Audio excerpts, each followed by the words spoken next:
Hello everyone, मैं अंकित कुमार आज आप लोगों के सामने पुलिस के खिलाफ शिकायत कैसे करें और कहाँ करें, इस टॉपिक के ऊपर बहुत डिटेल डिस्कशन करूंगा। बहुत ही सेंसिटिव टॉपिक है क्योंकि उन लोगों के खिलाफ ही शिकायत करनी है जिनका काम नागरिकों की रक्षा करना, और नागरिक उनके ही खिलाफ शिकायत दर्ज कर रहे हैं।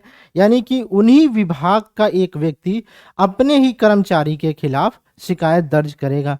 ये स्थितियां कितनी अजीब हो जाती हैं। इससे पहले क्या कोई प्रावधान स्वविवेक से बनाया गया सरकार की तरफ से? तो मालूम चलेगा नहीं। 2006 में एक केस हुआ था और उसके बाद से एक स्पेशल अथॉरिटी बनाई गई कि अब इस केस को बहुत सीरियस लिया जाना चाहिए। पहले तो ऐसे प्रावधान नहीं थे, लेकिन फिर 2006 के बाद से इन चीज़ों को बहुत तेज़ी से मॉनिटर किया जाने लगा, क्योंकि हर व्यक्ति को गरिमापूर्ण जीवन जीने का पूरा अधिकार है। और चाहे वो सामान्य व्यक्ति हो, चाहे वो विशिष्ट अधिकारी हो, या कोई विशिष्ट व्यक्ति हो, या विशिष्ट दर्जे पर हो, उन सभी को गरिमापूर्ण जीवन जीने का अधिकार है। ये हमारा फंडामेंटल राइट्स भी है और ये एक मानवीय अधिकार भी है। तो उसी दृष्टि से बहुत सेंसिटिव टॉपिक है। अगर आप अनअकैडमी प्लस पे सब्सक्रिप्शन लेना चाहते हैं तो लाइफ 10 कोड को यूज करना बिल्कुल भी ना भूलें। मैं आपको एक छोटी सी इन्फॉर्मेशन देना चाहता हूं कि अनअकैडमी की तरफ से एक स्पेशल ऑफर चल रहा है जहां पर आप 25% का डिस्काउंट ले सकते हैं। ये सुनहरा मौका है, बहुत लिमिटेड समय के लिए 25%। किसी भी कैटेगरी का सब्सक्रिप्शन लेते हैं तो 25% ऑफ मिलेगा। आपको क्या करना है, बस रेफरल कोड लाइफ 10 यूज करना है। इससे आपको इंस्टेंट 25% डिस्काउंट मिल जाएगा। बहुत सारे बैचेस लॉन्च कर दिए गए, आप इन बैचेस को ज्वाइन कर सकते हैं। कुछ बैच 25 तारीख से स्टार्ट हो गए और कुछ बैच 30 तारीख से स्टार्ट होने हैं। तो अब भी देर नहीं हुई है, आप ज्वाइन कर लीजिए और अपनी तैयारी का मूल्यांकन करिए। देखिए, पुलिस का काम क्या होता है?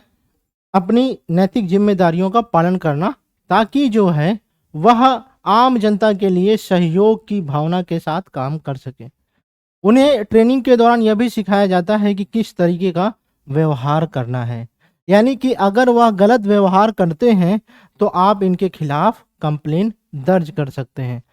और अगली बात ये भी सिखाई जाती है कि आपको सभी नागरिकों को एक नज़र से देखना है, चाहे वो किसी भी जाति का हो, किसी भी धर्म का हो, किसी भी नस्ल का हो, किसी भी भाषा का हो। आपको सबको एक समान देखना है।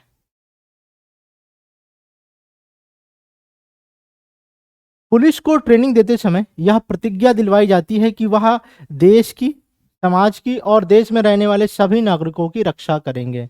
अब सोचिए कि हम किसी एक की रक्षा करें और किसी एक की रक्षा ना करें, तो दूसरा वाला व्यक्ति क्या करेगा, नाराज हो जाएगा और ऐसी स्थिति में इनके खिलाफ शिकायत दर्ज कर सकता है।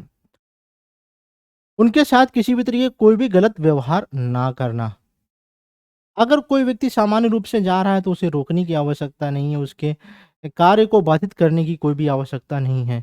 उनको जितनी भी शक्तियाँ दी जाती हैं, वह उनका गलत इस्तेमाल बिल्कुल भी नहीं करेंगे।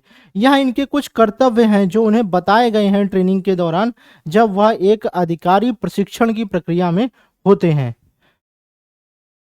अब पुलिस के अगेंस्ट कंप्लेन करने का मतलब क्या होगा, सीधा सीधा कि अगर कोई दूसरा व्यक्ति उसी डिपार्टमेंट का आएगा और उसी व्यक्ति के खिलाफ शिकायत दर्ज करेगा, यानी कि विभागीय व्यक्ति ही उस व्यक्ति की जांच करेगा, तो कितना दुर्भाग्य है। अब ये तरीका जो पुलिस कंप्लेन करने का तरीका है, बहुत ही सामान्य तरीका है, लेकिन लोग डरते हैं। अब शिकायतें बहुत आम हो गई हैं, इसलिए हम इस प्रक्रिया को बहुत अच्छे से जानेंगे। ये जो पुलिस कंप्लेन है, इसको फाइल करने की प्रोसेस अलग-अलग क्षेत्रों में, अलग-अलग क्षेत्राधिकारों में वो डिपेंड करता है कि केंद्र शासित प्रदेश है या फिर कोई विशेष राज्य का दर्जा है या फिर अनुसूचित क्षेत्र है, उनके ऊपर डिपेंड करता है। तो उस हिसाब से ये प्रक्रिया अलग-अलग होती है। अब हम लोग जानेंगे कंप्लेन करने के आधार कौन-कौन से होते हैं, किन बेसिस पे आप पुलिस अधिकारी के खिलाफ कंप्लेन कर सकते हैं। पहला जो गलत व्यवहार, अक्सर लोग 2 ही लोगों से डरते हैं। एक तो अपनी बीवी से और एक पुलिस वाले से। पुलिस की वर्दी से बेवजह डरते हैं। बीवी से डरना तो एक सामान्य बात है, लेकिन पुलिस वाले से डरना तो ये तो असामान्य सी बात हो जाती है, क्योंकि हम किसी से क्यों डरें अगर हमने कुछ गलत नहीं किया है। गलत करने पर डरना चाहिए, किसी से भी डर सकते हैं अगर हमने गलत किया है तो।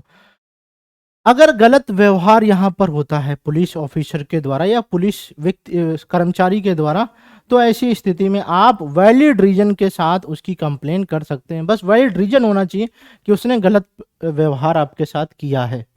वो गलत व्यवहार कुछ भी हो सकता है, बैड टच हो सकता है, गाली हो सकती है, या फिर आपको ज़बरदस्ती रोकना हो गया, आपका टाइम वेस्ट करना हो गया। दूसरा हो सकता है पावर का गलत फ़ायदा उठाना। आज के समय में बहुत लोग गलत फ़ायदा उठाते हैं और जिससे अन्य लोगों का जीवन प्रभावित हो जाता है। तो ऐसी स्थिति में आप व्यक्ति के खिलाफ यानी कि उस पुलिस कर्मचारी के खिलाफ कंप्लेन कर सकते हैं।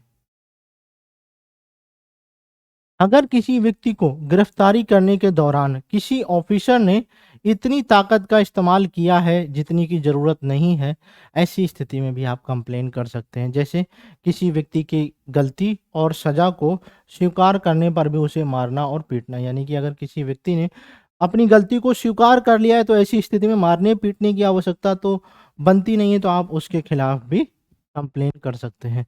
गुमराह करना, गुमराह किसको करेंगे भाई? जज को गुमराह कर सकते हैं, कोर्ट को गुमराह कर सकते हैं, किसी केस को कर सकते हैं, किसी भी व्यक्ति को गुमराह कर सकते हैं। तो ऐसी स्थिति में पुलिस के खिलाफ कार्रवाई की जा सकती है।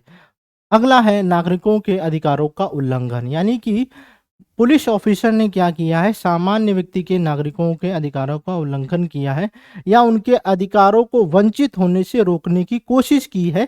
ऐसी स्थिति में भी आप पुलिस अधिकारी के खिलाफ कंप्लेन कर सकते हैं। अब ये तो आधार हो गए, लेकिन प्रोसेस क्या होगा, दर्ज कैसे करेंगे केस, उसे भी जानने की कोशिश करते हैं। अगर व्यक्ति ने अगर पुलिस वाले ने आपके साथ गलत व्यवहार किया है तो आप क्या करेंगे, सबसे पहले वरिष्ठ अधिकारियों से शिकायत करेंगे। यानी कि उसके जो वरिष्ठतम अधिकारी होंगे उनसे आप शिकायत करेंगे। जैसे कांस्टेबल या सिपाही हो तो उसके बॉस, मतलब उससे बड़े अधिकारी या इंस्पेक्टर या सब डीएसपी को, एसपी डीएसपी को आप शिकायत कर सकते हैं। ये तो एक सामान्य प्रक्रिया हो गई कि आप अगर कांस्टेबल के खिलाफ कर रहे हैं तो इंस्पेक्टर से शिकायत करिए, इंस्पेक्टर की करनी है तो एसपी से कर दीजिए। इस तरीके से आप उसके सीनियर अधिकारी से कर सकते हैं। सबसे पहले आपको अपना नाम दर्ज कराना होगा, उसके बाद आप कहाँ रह रहे हैं के साथ पूरा सही एड्रेस डालना होगा। यानी कि आपका नाम क्या है, आप कहाँ रह रहे हैं, और फिर अब आपको यहाँ पर अपनी कंप्लेंट डिटेल भरनी होगी।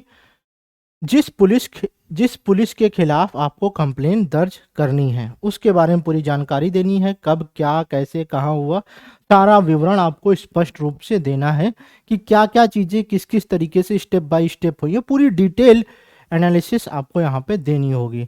अब आपको पुलिस अधिकारी या सिपाही का नाम डालना होगा जिसके खिलाफ आप कंप्लेन, तो इस तरीके से आपको साफ साफ शब्दों में उसने आपके साथ साथ क्या क्या किया वो सही चीज़ें आपको अच्छे तरीके से लिखना होगा।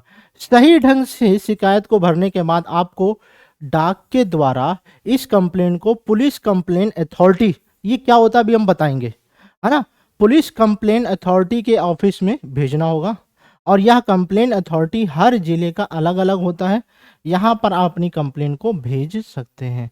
यानी कि यहाँ पर आपको कंप्लेन भेजनी है, जो भी आपने कंप्लेन लिखी है, और फिर उसको भेजने के बाद जांच प्रक्रिया शुरू होगी।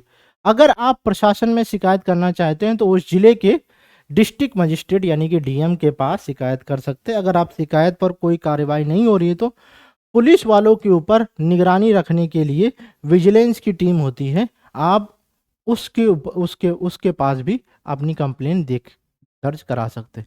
लेकिन कई बार ऐसा देखा गया कि पुलिस वालों के खिलाफ शिकायत करने पर भी उनके डिपार्टमेंट के जो वरिष्ठ अधिकारी हैं उन चीज़ों को गंभीरता से नहीं लेते हैं, जिसके लिए पुलिस कंप्लेन अथॉरिटी का गठन किया गया है। अब किन परिस्थितियों में क्या, प्रकाश सिंह बादल केस के बारे में बात करते हैं कि ये पुलिस कंप्लेन अथॉरिटी क्या है। सुप्रीम कोर्ट ने 2006 में प्रकाश सिंह मामले में हर राज्य में जिला स्तर पर एक पुलिस कंप्लेन अथॉरिटी या पुलिस शिकायत प्राधिकरण बनाना चाहिए, जो सभी पुलिस शिकायत के मामलों को देखेगी और जो भी सजा होगी वह कानून के हिसाब से दी जाएगी। यानी कि जो भी कानून बनाए गए उस हिसाब से उस पुलिस अधिकारी को सजा होगी। ये जो पुलिस कंप्लेन अथॉरिटी है इसमें सेवानिवृत्त न्यायाधीशों की टीम के द्वारा इसमें आने वाली शिकायतों की जांच की जाती है। यानी कि जितने भी सेवानिवृत्त रिटायर्ड जजेस होते हैं उनके, वो जो है इन केसेस की जांच करते हैं और दोषी पाए जाने पर इनको सजा भी दी जाती है। और परिस्थिति पड़ने पर भी, अगर ऐसी परिस्थिति पड़ती है तो निलंबन भी कर दिया जाता है। यह एक तरीके का स्वतंत्र निकाय है जिस पर किसी भी प्रकार का कोई भी दबाव नहीं होता है। पुलिस अधिकारियों के खिलाफ आने वाली शिकायतों पर पीसीए यानी कि पुलिस कंप्लेन अथॉरिटी सरकार को कार्रवाई के लिए सिफारिश भी करती है। समझ गए? अब शिकायत करते समय कौन कौन से साक्ष्य होने चाहिए ये भी थोड़ा सा जान लीजिए। अगर साक्ष्य नहीं होंगे तो न्याय कैसे मिलेगा, है ना? न्याय तो मिलता नहीं, निर्णय सुनाया जाता है। एक्चुअली में न्याय और निर्णय में फर्क होता है। कितने लोगों को न्याय और निर्णय में फर्क है, पता है? कमेंट सेक्शन में जरूर बताएं न्याय क्या होता है और निर्णय क्या होता है। मैं इसे अभी लास्ट में बताऊंगा। तब तक कमेंट सेक्शन में आप रिप्लाई कर सकते हैं वीडियो को पॉज करके। अगर पुलिस वाले ने आपके साथ मारपीट की है तो उन सारी चीज़ों के साक्ष्य होने चाहिए। जैसे कि अगर आपको चोट लगी है तो चोट की फ़ोटो ले लीजिए, उस फोटो को वहाँ पे अटैच कर दीजिए। फिर दूसरी चीज़ क्या है कि आपके पास कोई ऑडियो है, कोई वीडियो है, कोई रसीद है या फिर कोई ऐसी कॉपी है जिससे लगता है कि वो पुलिस अधिकारी गलत साबित हो सकता है, उसने आपके साथ गलत किया है। उन सारी चीज़ों को आप वहाँ पे अपनी अटैच कॉपी में दे सकते हैं। चाहे वो ऑडियो हो सकता है, वीडियो हो सकता है, वो कोई क्लिप हो सकती है, वो कुछ भी हो सकता है। जो भी डॉक्यूमेंट हो सकता है ऑडियो वीडियो या पेपर फॉर्मेट में, वो सारी चीज़ें आप दे सकते हैं। या फिर किसी व्यक्ति को गवाह भी बना सकते हैं, वो भी ऐसा हो सकता है यहाँ पर। ठीक है। अब सीआरपीसी 156 के तहत मजिस्ट्रेट द्वारा एफआईआर का आदेश का प्रावधान किया गया है। जहां पीसीए का गठन नहीं किया गया है वहां पर उन पुलिस वालों के खिलाफ कोर्ट के द्वारा मुकदमा दर्ज करा सकते हैं। यानी कि जहां पे पुलिस कंप्लेन अथॉरिटी नहीं है वहां पे मजिस्ट्रेट द्वारा एफआईआर आप दर्ज करा सकते हैं कोर्ट जाकर। ये प्रावधान कहां पर दिया है? सीआरपीसी 156(3) के तहत। ये फैक्ट आपको पता होना चाहिए क्योंकि एग्जाम में पूछ सकता है और आपको बेसिक इन्फॉर्मेशन भी पता होनी चाहिए एक सामान्य नागरिक होने के नाते। अब हम लोग आते हैं कि क्या न्याय और निर्णय में फर्क होता है, जस्टिस और डिसीजन में क्या फर्क होता है। न्याय का मतलब होता है जो गलत था उसे सजा, जो वास्तव में गलत था उसको सजा। निर्णय क्या होता है? सबूतों के आधार पर यानी कि साक्ष्यों के आधार पर, जो जो गलत होता है उसे सजा। अब न्याय कौन दे सकता है? भगवान दे सकते हैं। क्योंकि उन, एक तो एक इंसान को पता होता है, एक भगवान को पता होता है कि एक्चुअल में क्या हुआ था। और इस वजह से न्याय नहीं, निर्णय दिया जाता है। इस चीज को याद रखिएगा। ठीक है। न्याय की प्रक्रिया अभी तक नहीं है, समाज में एग्जिस्ट नहीं करती है न्याय की प्रक्रिया। निर्णय सुनाया जाता है, इस बात को याद रखिएगा। ठीक है। क्योंकि आपको पता है कि एक ही घटना को लेके हर किसी के अलग अलग दृष्टिकोण होते हैं। एक के अनुसार ये व्यक्ति गिल्टी है और दूसरे के अनुसार ये व्यक्ति गिल्टी है। कभी कभी ये होता है एक, कई लोगों के अनुसार ये व्यक्ति गिल्टी है और कुछ लोगों के अनुसार ये व्यक्ति गिल्टी नहीं है। तो इस आधार पर हम ये मान सकते हैं कि जो हमारा समाज है वहाँ पर न्याय की अवधारणा एग्जिस्ट नहीं करती है, निर्णय की अवधारणा एग्जिस्ट करती है। और न्यायपालिका में भी निर्णय की अवधारणा ही एग्जिस्ट करती है। तो यानी कि क्या निर्णय न्याय हो सकता है? यस, ये हो सकता है। यस, निर्णय न्याय हो सकता है, लेकिन न्याय जो है, ये एक चीज याद रखिएगा, ये जो निर्णय है ये कभी कभी न्याय का रूप ले सकता है। क्योंकि कभी कभी ये हो सकता है कि एक्चुअल में जो गलत हो उसे ही सजा मिल गई हो, तो उस वजह से न्याय का नाम ले सकते हैं। उम्मीद करता हूं कि आपको ये वीडियो काफ़ी मनोरंजक लगा होगा, इन्फॉर्मेशन लगा। मनोरंजक का मतलब आपको इंटरेस्ट आया होगा। इंटरेस्ट आने का मतलब है कि आपका एंटरटेनमेंट शुरू हो गया है, प्रक्रिया शुरू हो गई है आपकी लर्निंग की। उम्मीद करता हूं कि ये वीडियो आपको काफ़ी पसंद आया होगा। अनअकैडमी प्लस का सब्सक्रिप्शन लेना चाहते हैं तो लाइफ 10 कोड को यूज करना बिल्कुल ना भूलें। लाइफ 10 कोड से आपको इंस्टेंट मैक्सिमम डिस्काउंट मिल जाएगा, चाहे आप अनअकैडमी पर किसी भी कैटेगरी का सब्सक्रिप्शन लेना चाहते हो। मिलते हैं हम लोग अगले वीडियो में। Thank you so much. जय हिंद।